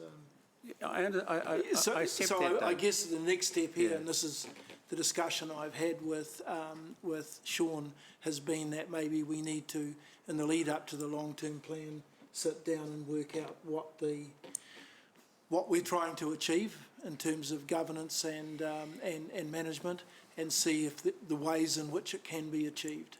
I think agility is one of the key things, Mr. Chairman, about being able to respond in an appropriate way. It's easy to be able to cut costs and meet some short-term gains, but there's a bigger picture here. There's always a bigger picture. And you refer to the long-term plan quite often, but what I'm just saying is that there is just heaps of opportunity to do things. I wouldn't say we're not doing it at the moment, but there's an opportunity for us to do things differently. Yeah. And hopefully with a different outcome, of course. Sorry. I just want to clarify, it's not a cost-cutting program, so we're not trying to do less for less. We're absolutely trying to do the same or more for less. So it's very much in keeping with what you're saying, Mangahemi, is that it's about efficiency. It is about doing things smarter, doing things differently. We're not trying to cut costs as the first thing. We're trying to do things differently, which will allow us to do it for less. But the part of the deal is that we're not reducing service to the community. We're not reducing the value that we provide to the community. One of the challenges we have is that we are sort of continually increasing what we do for the community, and that's probably more the challenge than the other way around. I think a bigger picture for me is being the most efficient council in the country. We'll leave that for the debate, shall we? No, it's a statement. It's not up for debate. Thank you, Mr. Chairman. Councillor Sarah. Thank you. Sorry. Sean, I emailed yesterday just about the LED lighting initiative has brought, operation and maintenance savings, and I'm interested if other possible initiatives around energy saving and things which may be in the HCC Climate Action Plan would bring future savings. Could we have like a staff action or just to confirm that that's going to be coming to the Environment Committee or wherever suitable? And I'm chasing up that answer for you. Yeah. So just on the LED lights is probably a good example of where we have invested in a piece of technology, LED lights, and as a result our ongoing electricity and maintenance costs are reduced. Offsetting that, the price of electricity has gone up, and so we don't necessarily see the savings realised, or they don't necessarily show up in the bottom line. However, the savings are real, but it's an avoided cost. So had we not put the LED lights in, we would be paying significantly more for electricity than we are now. But the cost of electricity went up more than what we had in the budget originally. The other initiatives, particularly around energy savings, we have, we're constantly reviewing our energy use and through all our council facilities, and making savings. What I'll do is I'll chase up specifically some of those other initiatives that will be in the Climate Action Plan, because there should well be other savings to be identified through that. Thank you. Councillor Maxine. Thanks very much. Sean, in terms of efficiencies, at our meeting yesterday, and when we struck the rate, we talked about the opportunity for ratepayers to receive those rates via email, and a proposal that was lost during the debate was to move to two times when those rates would be sent out. Might that also be something that we consider through the long-term plan process, and is there an opportunity to be able to have a look at what kind of savings that might create? Absolutely. So it's a really good example. So I think Matt Bell, when he was talking yesterday, said that we've got programs programs underway to encourage more of those rates, invoices and payments to be done electronically rather than manually. So that's a piece of work that is already happening, and we would expect to see savings realised through that. There's numerous examples similar to that throughout the organisation where there's sort of process efficiencies, paper, printing, all those kinds of things. So I think the answer... I forget what the specific question was. I think the answer is yes. I can help out. So yes, if we have 4 invoices in a year. If we dropped to 2, we'd save $65,000. That's what was put on the table for discussion. So absolutely we can bring that back through the long-term plan as an opportunity. Thank you. I've got no further questions, no further councillors with questions on the board. I've got a couple of final questions, and mine are around the capital program savings. And the $3.4 million, it may be a question perhaps for Tracy rather than for Sean. The $3.4 million in savings in the capital program, I take it that that is pretty much solely interest and depreciation. Yes. It is? Yes. Okay. And presumably that's come about because certain capital projects have been deferred or put on hold for all of the reasons that we have those deferrals? So a combination of that, but also actual genuine procurement savings on projects that they have delivered over this last financial year. Okay, so could the report in future break that down a little more? Sure. Because it was a little bit hard to know whether, you know, what the true savings, true permanent savings were, and what's probably sitting in deferrals, which will eventually come as a cost. Ian. Sorry, Councillor Rock, if you refer to paragraph 18 of the cost savings report, you'll see in there we talk about directly the 5.7 in direct capital savings, followed by the 78.5 and rephasing deferrals, and that table that follows shows you exactly how those savings have been identified. So if I just run through quickly, the 5.7 was identified as coming from 1.6 through cost management initiatives, 1 million through innovative contracts, and 2.9 or nearly 3 million in integration with developers.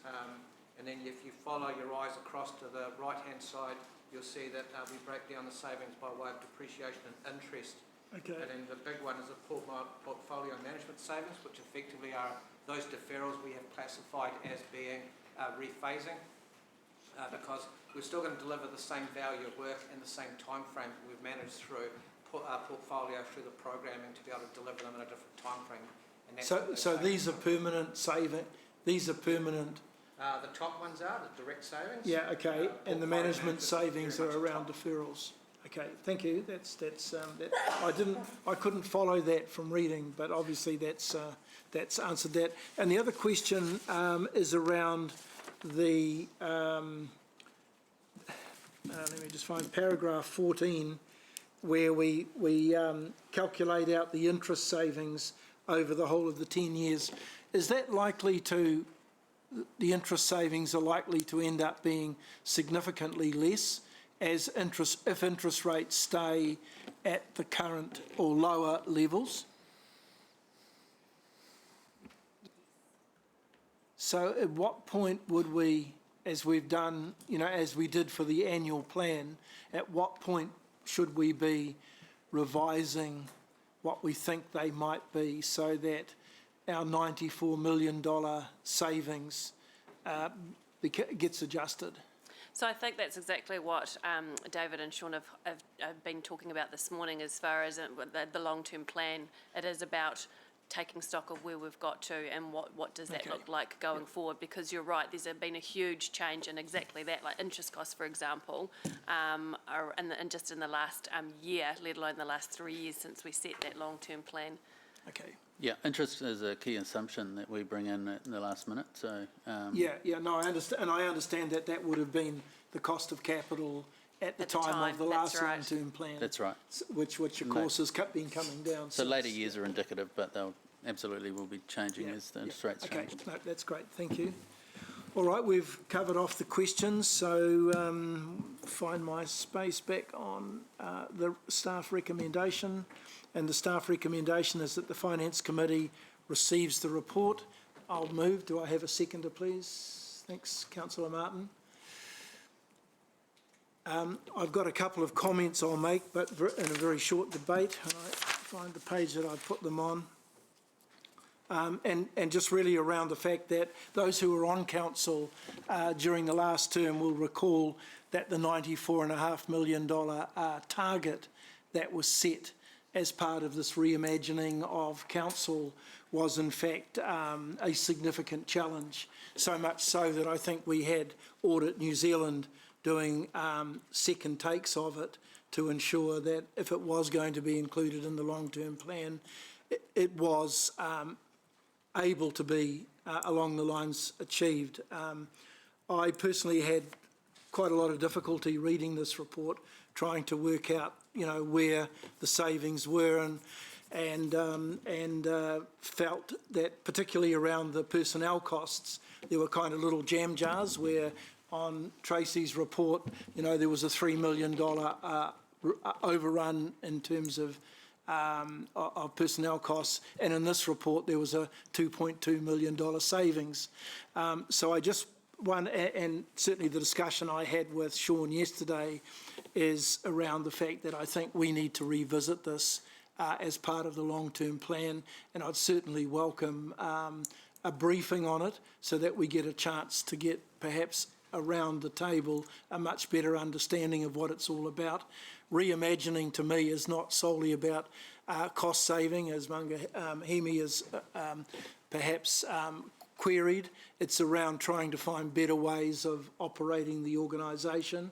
And I think what this does do is it creates that healthy tension between management and governance around making sure that we are we as a team are constantly looking at ways that the organisation can operate, provide the levels of service that our community wants, and do it as efficiently as possible. So I'm certainly welcoming and waiting for SharePoint to actually give me a proper question that I can answer in terms of putting this forward for the LTP discussions. Anyone else wish to debate? Right, we'll go to the board. Thank you.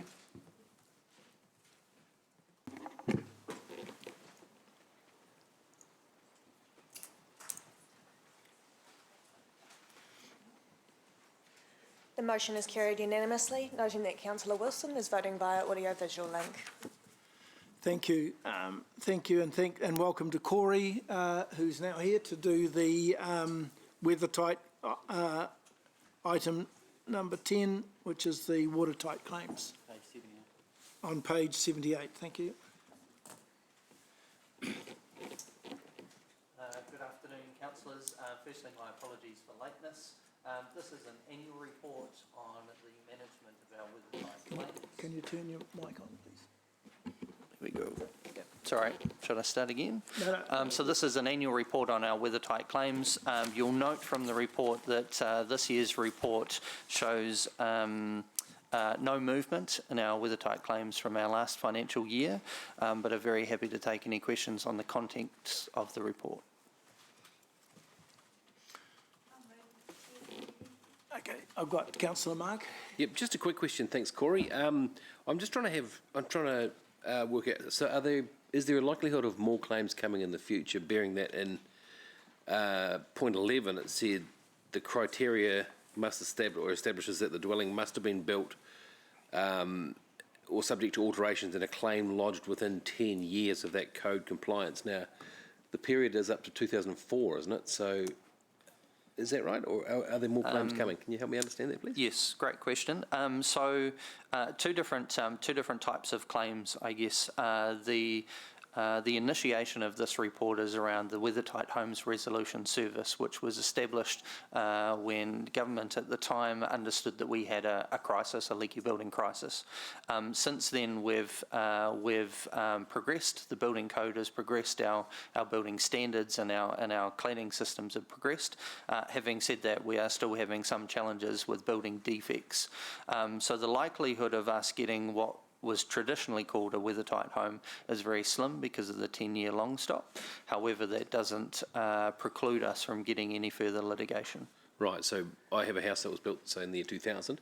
10 years is well and truly passed, is it too late for me to make a claim, for example? That's correct. Yes, it is too late. 10-year long stop is in place in the Building Act, and that's really around the provisions of durability of the products and the systems that are used. Therefore, no longer eligible for a weather-tight claim. Right, so these are only for homes that are 10 years or less. Correct. Got it. Thank you. At any one time. Yes. Cool. Thank you. Any further questions? I've got one, Corey, and that's around paragraph 17 on the outstanding, current outstanding claims. Is the 1.5 million the total in that column in para 17? Is that the worst case scenario for council in terms of what we might have to pay if what we might still have to settle if the cases or the other parties are unable to contribute? That's our worst position. So that's the position that we have established based on what we believe our exposure is as a council. So, so when we go through and we look at our annual provision of claims, we look at what other parties are involved, how solvent are those parties, what level of risk or negligence do we think that our exposure is sitting at. So that quantum at the bottom there is what we believed at that time, based on the information that we had, that our risk of exposure was. So how does that compare, say, with last year's figure? So this hasn't moved since last year. We haven't had any additional claims added, and we haven't unfortunately settled any claims in the last financial year. Yeah. Okay. So do you have any time frame as to when we might get settlement on these, so that we can move from this space completely? Sure. The challenge we have is that each claim, in its own merits, we need to work out how do we progress them. So some of these claims will be under the Watertight Homes Resolution Act, which means that we can instigate, and we do proactively instigate, mediation, so alternative dispute resolution. In some cases for these claims, we need to initiate High Court action. And so each of them, and you'll note that in column 3 there, we've got historical. Some of them have been sitting with us for some time, and we struggle at times to progress or get the claimants to progress their claim. So it's difficult for us to determine. We do actively try and manage our claims. We think it's in the best interest of the building owners, along with council, but in some cases we haven't managed to make much movement. Thank you. All right, we have no further questions. I will move the staff recommendation. Do I have a seconder? Oh, sorry, somebody moved. We don't need to Pardon? You can move it. No, I'm happy for you to move it, Councillor Angela. Do we have a seconder, please? Ewan wants to. Ewan, okay, thanks, Ewan. Is there any debate? Councillor Angela, do you want to have the first hit at debate? No, okay, all right. Okay, no right of reply. Okay, so let's go to the vote.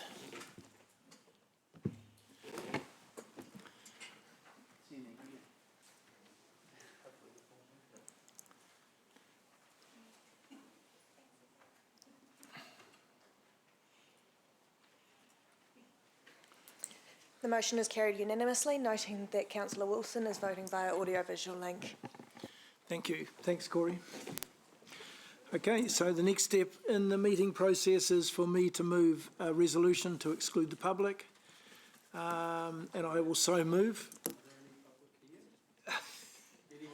Well, we'll close the door anyway. They're all on live stream? They're all on live stream, yeah.